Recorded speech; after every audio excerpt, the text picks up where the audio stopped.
Joining us this morning for Bible class. Um, Good to see everyone this morning.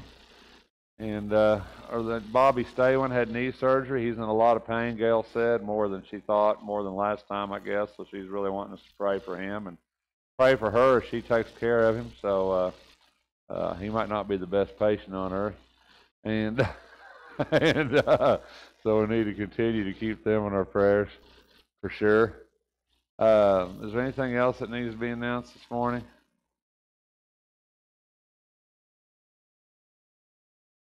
Margaret says, pray for all of them. Earl's having a lot of issues and falling and lost a lot of weight, just not doing very well at all for sure. So need to remember him in our prayers for sure, and that family. Margaret, if she takes care of him for sure. Anything else this morning? Well, it's good to see everyone, those that are joining us. Good to have you this morning. Let's have a prayer. Our most gracious Heavenly Father, we're thankful, Lord, for this day you've given us, for this time together. That you would bless us, Lord, those things that we do, watch over us and keep us safe, Lord. Pray that you would be with us through this study. Help us, Lord, to glean things out of here that will be beneficial to us. Pray that you would be with those that are sick, especially with Earl, Lord, Margaret, that family, Lord, that you'd be with them at this time and help them with Bobby, Lord, as he recovers from his knee surgery, that you'd help him, Lord, to have some relief and to do better, Lord, and to heal quickly. In Jesus' name we pray. Amen. We're in John 8 this morning, and John 8 starts with the woman caught in adultery, and that's a textual variant. So I never really use that in sermons and never really teach over that. That's one sermon you've never heard me preach, but it is in our class material this morning, so we'll talk a little bit about it. One reason that's a variant is because we're at the festival. In verse 7, we were talking about the festival and about what Jesus was doing at the festival and teaching at the festival. And then if you'll go down to verse 12 of chapter 8, he continues the teaching. So that little stint of the woman caught in adultery is right in the middle of this other narrative. So it doesn't fit there. That's one reason we say it's a variant, because it just doesn't fit. It's like we're at the festival, we're doing all these things. Verse 12, he continues teaching at the festival, but then you got this story poked right in the middle of it. This woman caught in adultery. If you're in the NIV, it should be in the bottom of your page. If you're in New American Standard, it's going to be bracketed. Chapter 7, verse 53 to chapter 8, verse 11, end of 11, is going to be in brackets. 53 of chapter 7 is where it starts to make the transition, where it says everyone went to his home, but Jesus went to the Mount of Olives. So it kind of pulls it out of the textual content of what was going on. He's at the festival, he's teaching at the festival. His teaching continues in 12, but we pull this out of the middle. So what does it mean? What do variants mean? There's a lot of variants in the Bible. Sometimes just words or phrases, nothing that really changes anything astounding for sure. The three that are the biggest that probably cause, that we probably think about the most is this particular passage, which of course is a very beloved passage. People don't like to mess with that because we've heard that story our whole lives, and we tend to get upset when something like that gets messed with. That's definitely one of those passages. Another passage that is that's a variant that kind of sticks out, especially if you read NIV, is Acts chapter 8, the confession of the eunuch. If thou believest, thou mayest. I believest that Jesus Christ is the Son of God. That's another one that's has a lot of discussion about it. It's a variant in the original, and the whole end of Mark. So basically that idea of handling stakes, doing those things, is all part of this. Not really included. So it's so anyway. What does it mean? Well, it means that it could have happened. There's a good chance that it was in another text and that some scribe included it in the original. There's a good possibility of that. So it's possible that it happened, possible that it's a real story, possible it should be at some other place in the text, and somehow it got moved. Why do we say it's a variant? Well, because as we find older and older manuscripts, what you've got to remember on this, and be with me on this, that, we don't have the original scrolls. They're long gone, right? We don't have original Matthew, original Mark, original Luke, original John, original Corinthians. We don't have original anything. Because why? Because they were written on perishable material, right? And we just don't. They don't exist anymore. So what do we have? How do we get the Bible? Well, we have old documents, 2nd century fragments, 3rd century fragments. Finally, the Bible, as it was translated, as it was copied over the years, it eventually went to what's called codexes, which is more what we would consider a book, more of a bound book than what we consider a scroll. And those are codexes. And we have fragments of codexes, very ancient fragments of codexes. And if you ever go to the Bible Museum in Washington, D.C., which I haven't been there, but I've seen a lot of the stuff that's there over the years as it's traveled, there's some really ancient fragments. They're not complete, mind you. They're pieces, because, like I said, this stuff's ancient. This stuff's 2,000 years old now, so it's very old. So what happens? Well, as these things are found, archaeologists dig them up. These things are found. What happens? Well, Bible scholars go back. They look at them. They compare them. They compare them to what we have, piece for piece, fragment for fragment, to see if it matches what we have in the Bible. And predominantly it does. For the most part, it matches perfectly. There was a big discussion years ago about the Bible, about how can it be right if we don't have the original? How can it be right? Can we trust what's been copied? And so, years ago, in the 40s, was it 45, 48, somewhere in there, they found the Dead Sea Scrolls. Y'all probably heard of the Dead Sea Scrolls, big thing. Found them in Egypt, dug them up.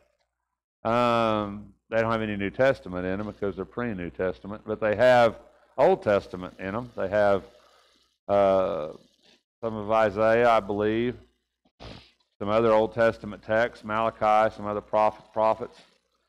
And what was the significance? Well, like I said, for years people said, well, you can't be trusted. Stuff that's copied over and over and over, we can't trust the biblical text because it's obviously been copied. Well, it's like the old telephone game. If you was a kid, you ever played the game of telephone where you put everybody in a long row and you say something in somebody's ear and then you let them repeat it all the way down to the end, and by the time it gets to the end, it might have been Frank has a dog, and by the end it's like, Sassy lost her hog or something, right? So, it loses context as it goes through. But what the Dead Sea Scrolls did was they really disproved that theory, because the Dead Sea Scrolls contained a lot of Old Testament texts that had been copied repeatedly.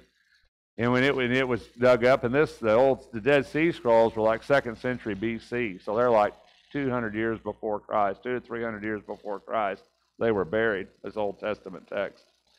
And when that was found, they dug that up and they took it all and they did what they did, and they translated it. And they compared it to what the Old Testament is today, is what they did. So that's 2,300, 2,400 years later as the Old Testament was copied. And what they found was it matched exactly. Wasn't really any variance at all in it. It was pretty much an identical copy. And after that, it kind of silenced a lot of the idea that you can't copy things and make it work. They were very meticulous scribes, as you've probably heard.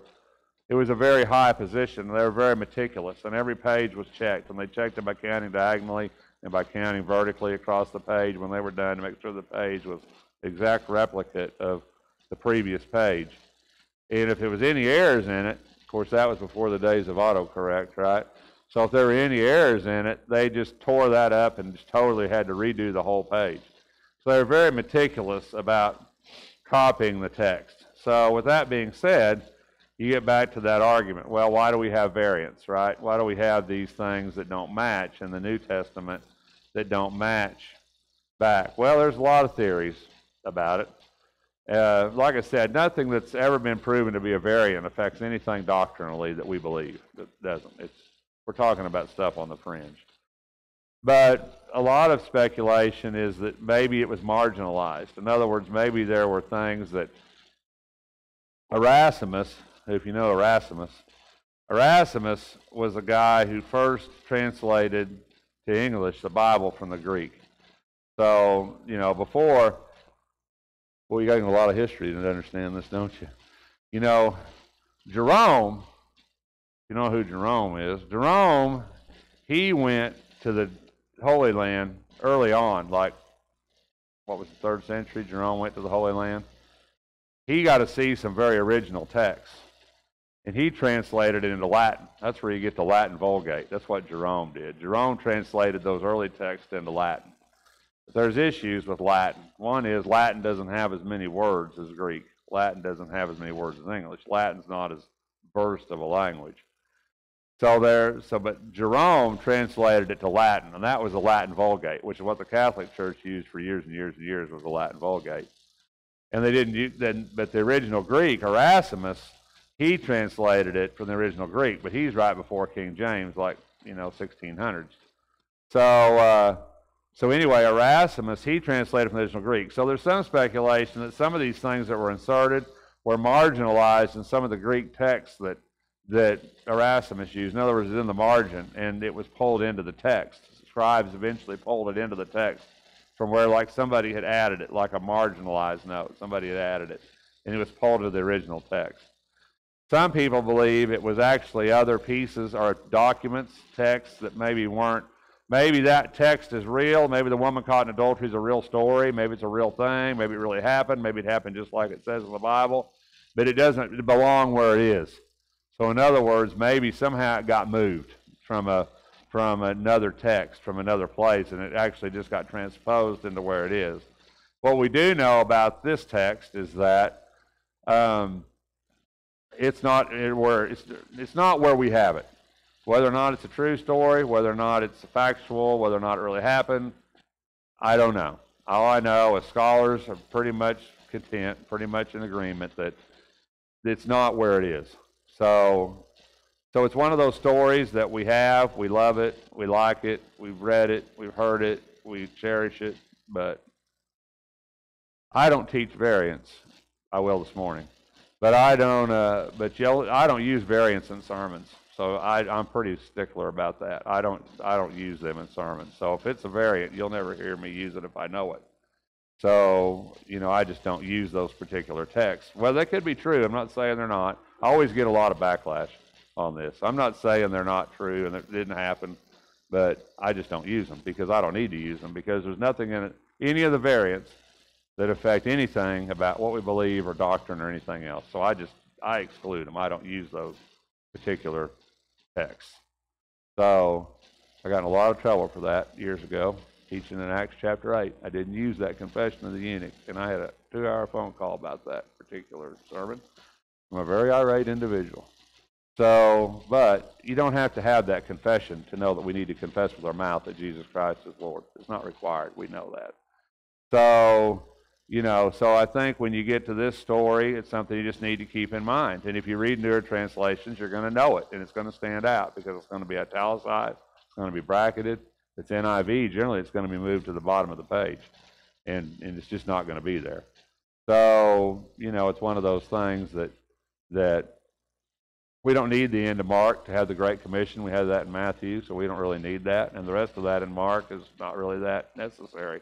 The part of handling snakes and drinking poison, that's a textual variant. I hate to tell you, people that handle snakes and drink poison, really not in the original text. So, stuff that you need to keep, something you need to know. If you're a student of the Bible, you need to study the Bible. You need to know the whole truth. And some of it, you might say, well, I don't know about that, but it's still, I think it's something as students of Scripture we need to know, right? So we need to be accurate. We need to be truthful. We don't need to bury our heads in the sand. I mean, it's all right. There's nothing there that hurts anything. It's okay. Doesn't mean the rest of it's not right. It just means that we're studying all the time, making it as accurate as we can. So anyway, that's this story. Jesus, the woman. Adultery. Anyone add anything? Add any questions? Anyway, that's one reason you've never heard me preach this sermon. There you go. So a lot of preachers preach on this. I've never done that. So, Mount of Olives, which Jesus frequently went to, like I said, very possible this is what really happened. There's a good possibility it did, actually. Good possibility it did. They were coming to him. He began to teach, which, like I said, this falls in the middle of this festival teaching. He was in the temple, and now we've pulled him to the Mount of Olives, and at 12 we're going to put him back in the temple, which is possible, I guess. Who is the woman?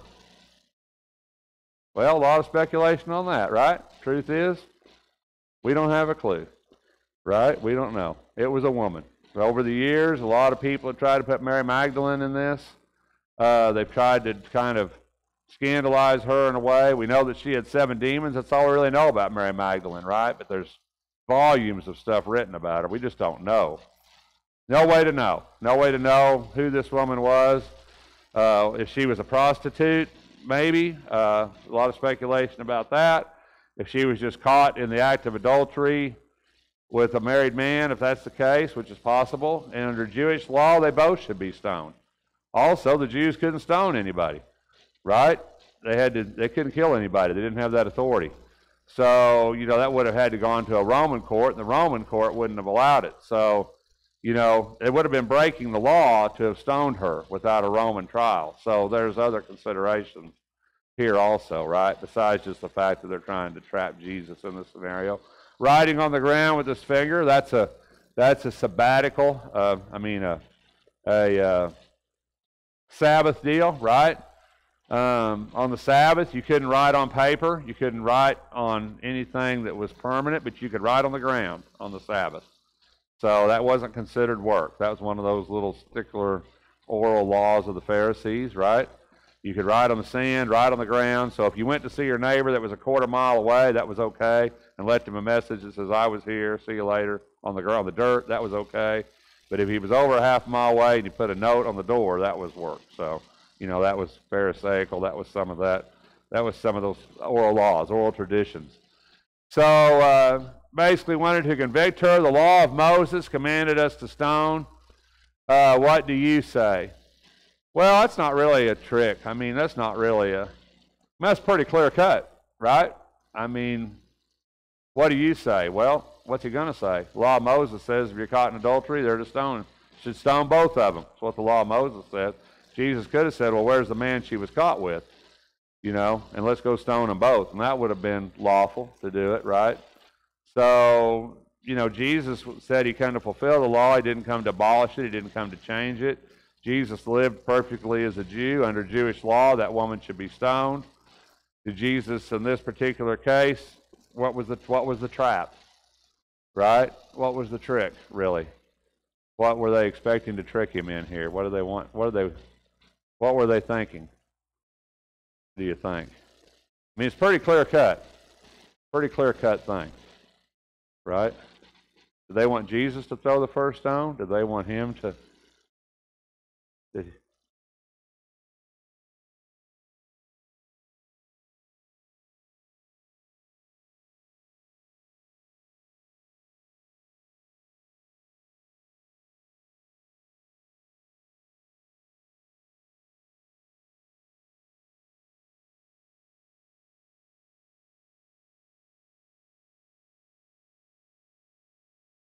Yeah, he was good at that. He was a master at deflection, wasn't he? Changing it. The break, they're looking for something, he's dawdling, right? He's doodling. I think he's drawing a flower, right? He's doodling in the dirt. And that's aggravating them. They're like, you need to say something. So they are trying to trick him. That's what Gary said. Exactly right. Either way is wrong. Because if he picks up a stone to stone her, guess what? He's broken Roman law. If he doesn't pick up a stone to stone her, guess what? he's broken the law of Moses, right? Because there's two laws at conflict. On the other hand, are the Jews out stoning people for adultery at the time of Jesus?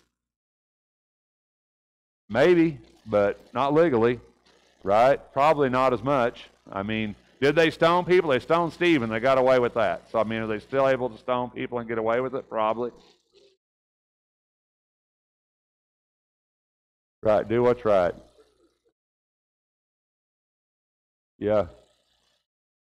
Right? Yeah, he put it right back on them, right? He was that sin, cast the first stone, one of our favorite Bible sayings. If you're a Christian, somebody's probably thrown that at you in a sarcastic way at some point in your life, I'm sure.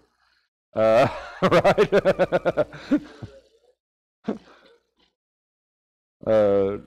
Well, I don't know that he threw it over the law. I'm like Gary. I think he deflected it. I think he never did really answer the question. You know, he just said, you know, the idea was he just threw it back on them and they just left because they didn't have a good answer.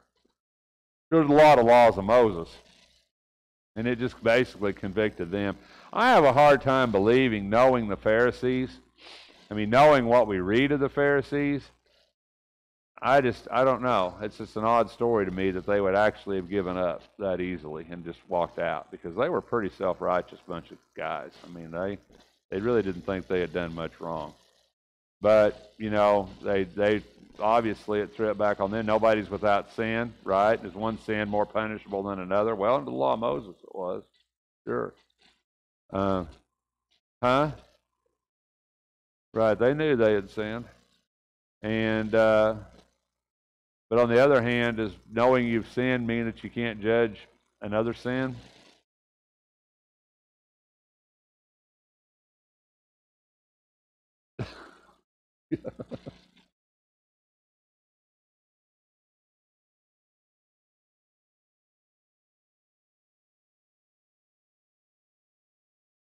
Right, don't judge me. You can't judge me. Yeah. Yeah. No. Nobody actually judged her.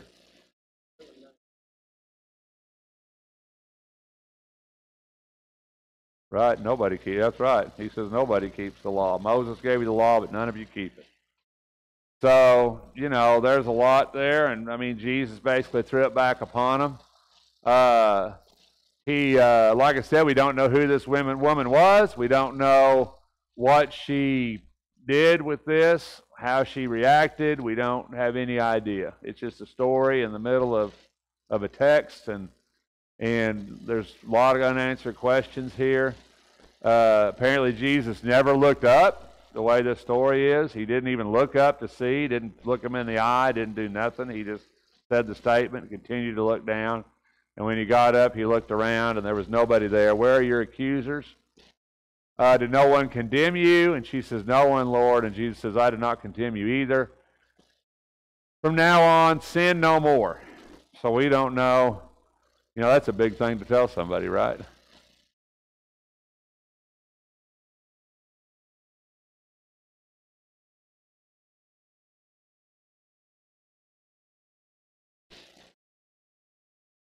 Right.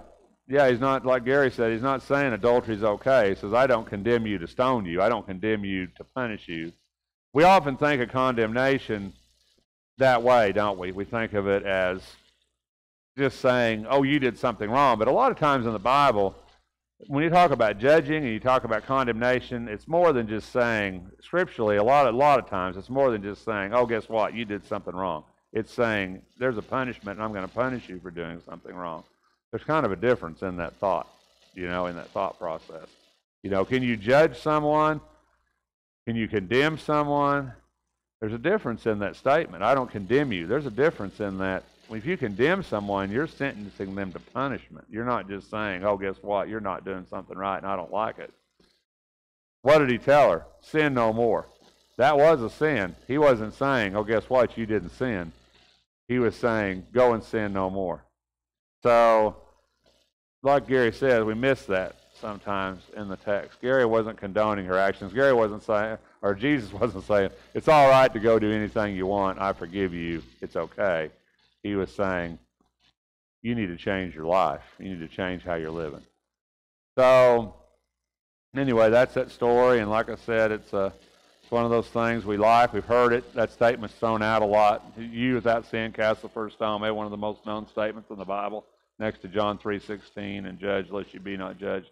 Those are probably the three that people know more than anybody if they don't know the Bible. Those three they know, right? So anyway, that's kind of the textual side of that. Kind of a clear-cut legal thing. The Jews didn't generally override Rome. One of those things kind of like we talked about on the Sabbath, we talked about Wednesday night on the Sabbath, on the idea of do you circumcise on the Sabbath? You circumcise on the Sabbath, which is, like Gary said, there's two laws, right? Circumcision on the 8th day, no work on the Sabbath. Two laws. So Jesus said, but guess what? You circumcise on that day, which is breaking the other law, right? Well, the Jews, they didn't generally override Rome on laws. So even though Moses said you should stone them, I don't think they were stoning a lot of people for adultery or homosexuality or other things that they stoned people for at the time of Jesus, because it was against Roman law. And the Jews basically were living under that law. When Jesus went to be crucified, what did they have to do? They had to go before Pilate. They couldn't do that. Stoning, maybe they could get away with that a little easier because they could haul them out somewhere and do it, and maybe nobody would really know. Maybe the Jews would maybe the Romans would just kind of turn the other cheek like they did with the case of Stephen. Let it go on, not really say anything about it. Oh, it's the Jews. Just let them do their thing, right? But to hang somebody on a cross, yeah, that was probably another story. It's probably like, yeah, we probably need Rome to do that. So, I don't know. They still stone people in the Middle East today, right? Still stone people for sin today. Islam, Muslims stone people all the time for breaking the law of Muhammad, basically. So stoning is still a real thing, and I can't imagine. We read it in the Bible, we don't think much about it. Personally, I think that would be a terrible way to die, having people throw rocks at you and big stones at you until you died.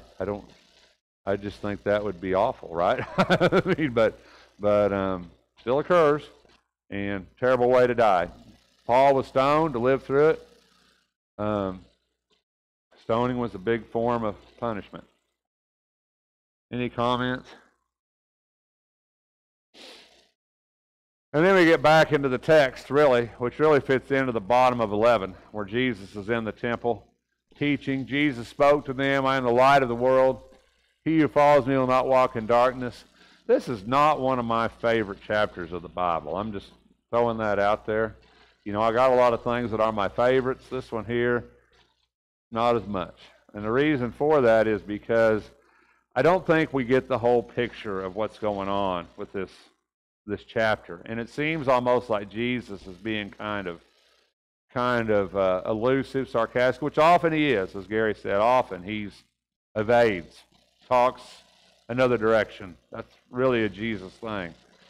But in this case, it's pretty pointed and he's pretty deflective. John puts a lot of his spin on this, since he's the one writing this. Light of the world, deity of Jesus, and those are John themes throughout the gospel. John's a big light guy right from the beginning of the Gospel of John, chapter 1. The light came into the world, the darkness did not comprehend it, John says. So John's a big guy about light, Jesus being the light. That's something you see repeatedly in John, the writings of John. So it's not uncommon that we see it in here. Walk in darkness, but will have the light. So the Pharisees said to him, you're testifying about yourself. Your testimony is not true. So, see, that's one reason that that parable, the woman, doesn't fit here, because this really carries on with 11. This is all part of that discourse where he's in the temple teaching, and they're in the temple, and all this is going on. That he's referring back to that. He's saying, you are testifying about yourself. Your testimony is not true. And why are they saying that? What is the point? We talked about it. Matter of fact, Jesus, he just talked about this earlier, right? About 2 or 3 witnesses. What does that have to do? Why is this important? And what does he mean you're testifying about yourself? Right, just your own. And one person didn't mean anything in Jewish law. It had to be 2 or 3 witnesses. So the testimony of one was not true. So they're saying you're testifying about yourself.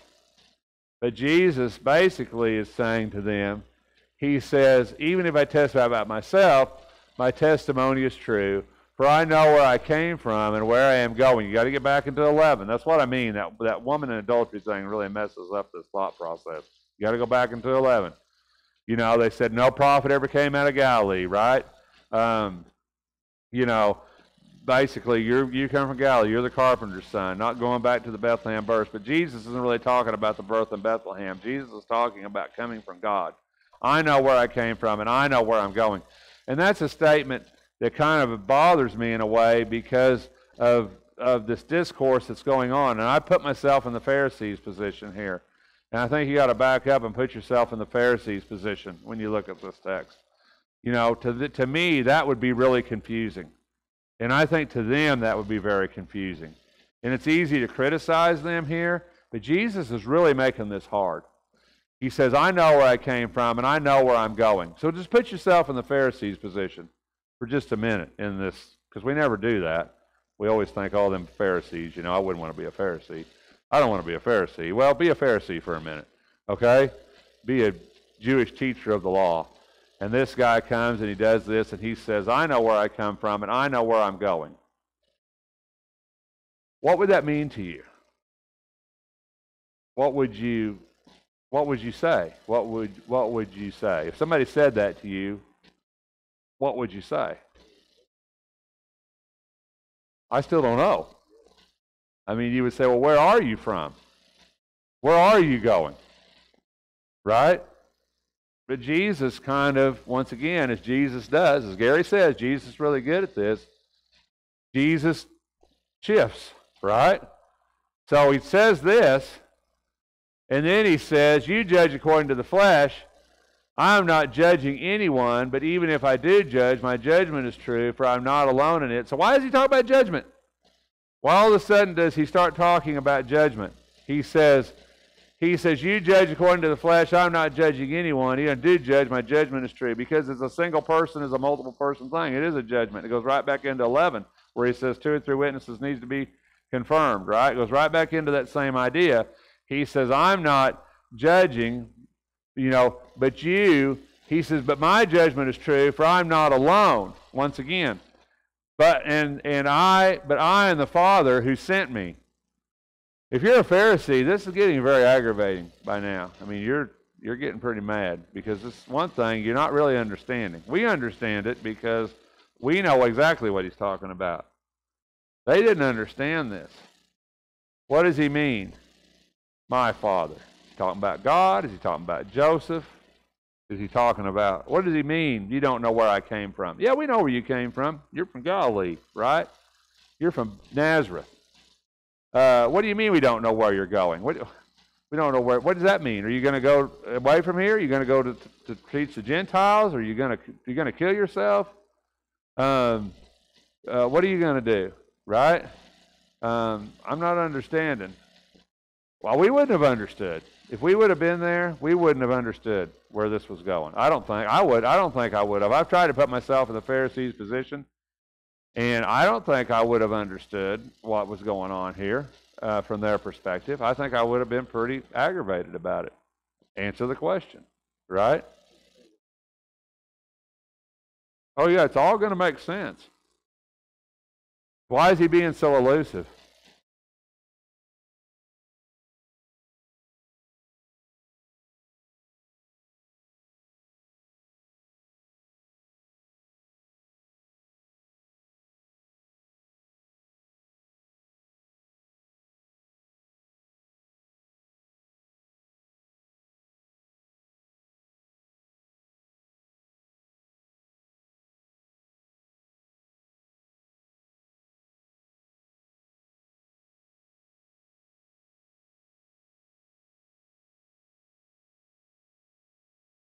Yeah, Gary says it kind of wrapped up the idea he had to die, and they were the instrument by that. And I think there's a lot of truth in that. Jesus could have explained it perfectly. On the other hand, the Pharisees are very closed-minded, weren't they? They might not have accepted it even if he had told them. Then they would have said, oh, if you're the Messiah, then this is what we expect you to be, and you need to be this, or you're not him. It wasn't time for that, right? So Jesus was kind of teaching them. He was giving stuff that would make a lot of sense later, but on the other hand, it was very frustrating, never can say that word right, aggravating to those Pharisees who were there. And it would have been aggravating to you and I too. I guarantee you. Yeah.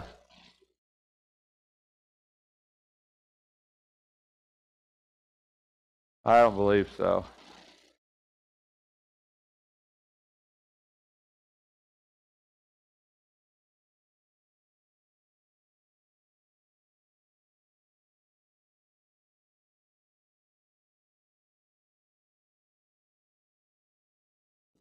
Right. Yeah, their view of heaven was different, definitely different than what our view is now. Their view of eternity was a lot different. Their view of the Messiah predominantly was much different than ours. So there's a lot of conflict going on here. Yeah.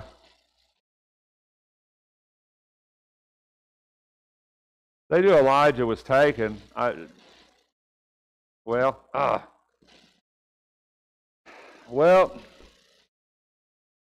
the Jews are very elusive about the concept of eternity and heaven. I've tried to nail that down a few times, and it's kind of confusing. They predominantly have about 6 different views, which I couldn't even tell you all 6 if I had to. But there's a pretty good sector, pretty good Jewish thought that there is no eternity. Basically, there is no, like, what we would consider heaven. It just doesn't exist, you know. And there are Jews who do. I listened to a thing about a week ago by a rabbi, and a rabbi was trying to explain that. And his explanation, in the end of this, I listened to this thing for like 30 minutes. He's some rabbi back east. I can't remember his name. Pretty influential rabbi. And he basically, I found this thing on YouTube, this thing where he was trying to explain it, and he went into a real long discourse about it. And he said, you know, people are trying to nail him down, you know. Well, is there a life after this life? That's basically what the whole thing was about for 30 minutes. Is there a life after this life in Jewish thought, Jewish theology? Does life exist?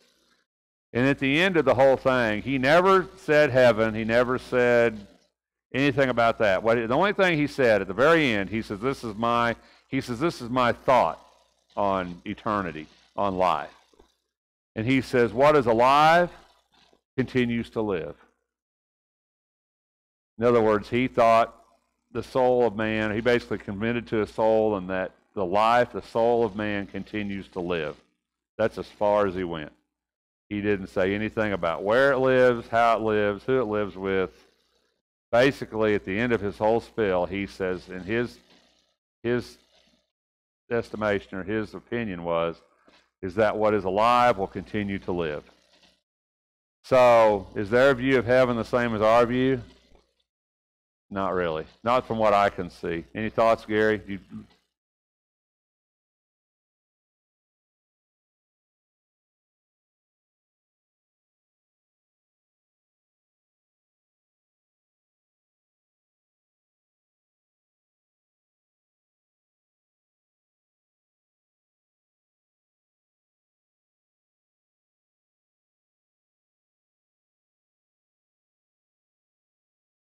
Yeah, we use that in funerals all the time. David says, you know, he can't come to me, but I can go to him. And also Abraham, he says, I want to be gathered to my people. You know, Solomon talks about Sheol, which basically we would say Hades. There's talk of Sheol in the Old Testament, or the realm of the dead. As Sherry said, Elijah was carried up in a chariot of fire to heaven. Saul.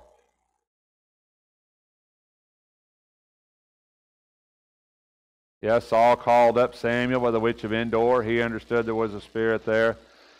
That, like I said, there's certain Old Testament text that goes along with that, but predominantly Jewish theology, a lot of Jewish theology doesn't really focus on those texts. I'm not a Jew.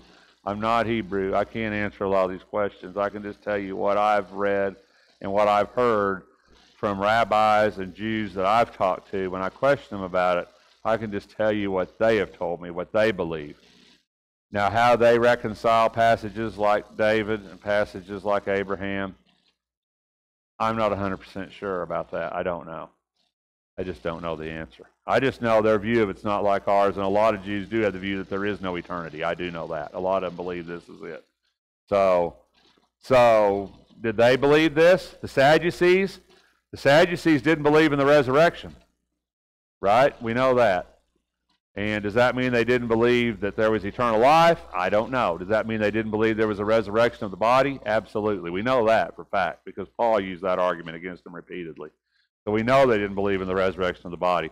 It also says the Sadducees didn't believe in angels. And that to me, Gary brought up. David plainly said, I go to him. Genesis plainly talks about angels.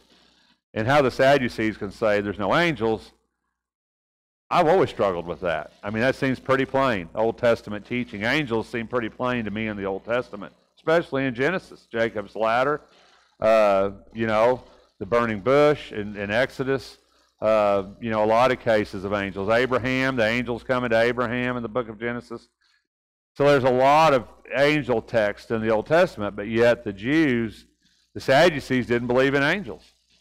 So just because it says it doesn't mean people believe it. I mean, right? And that was their school of thought. The Pharisees were the more liberal bunch. The Pharisees believed in angels and believed in the resurrection.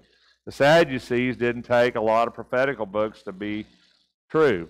Pharisees did. So we're talking about a lot of stuff this morning and a lot of theology and a lot of stuff. And I wish I was the Jewish scholar that could answer those questions. I think it would be fabulous if we could get a rabbi to come down someday and we could just ask him all kinds of questions, because I think it would be fabulous to know, to know that side. I would be all about that. I would love to do that. And the chances I've had in my life have been brief, and I never have really got to sit down and really and talk and discuss and say, why do we believe this? Why do you believe this? How do you see Jesus? I would love to know the answers to those questions. But that would be a wonderful learning experience.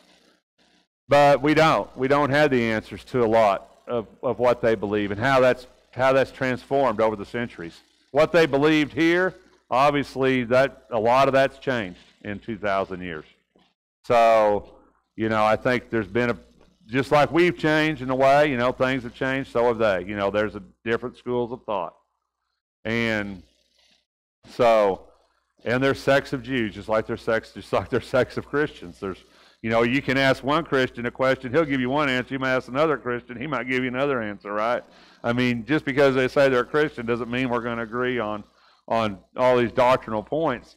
And it's the same way in Judaism. Just because you ask one rabbi this, it doesn't mean that this rabbi over here is going to give you the same answer, because they have different sects and different viewpoints and different ideologies too. So it's hard to make that generalization, I think.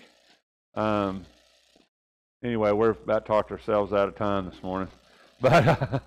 But it is interesting, and I love studying it. I love seeing other viewpoints. I read a lot of stuff on that from Jews, a lot of rabbis. A lot of rabbis have great teaching, Old Testament teaching. I think for us not to look at other teaching and other beliefs and other things is just to bury our heads in the sand and say, I believe what I believe because I've always believed it. I'm not that kind of person. I want to know what other people believe, and I want to know why they believe it. I think it's important to know that. And I think it's hard to really understand Jesus without understanding the Old Testament. I know we spent a tremendous amount of time in the Old Testament in the last 3 years going through these classes. And I know a lot of times you come in and you're like, oh man, we're back in the Old Testament again. And I know sometimes it kind of brings you down. But that knowledge, that Old Testament knowledge, if you can retain it and kind of keep some of it, is really valuable in understanding Jesus and his interaction with this Jews and his place in the story of God. You got to have it to make this work. So thanks for your time this morning. We'll be back in a minute.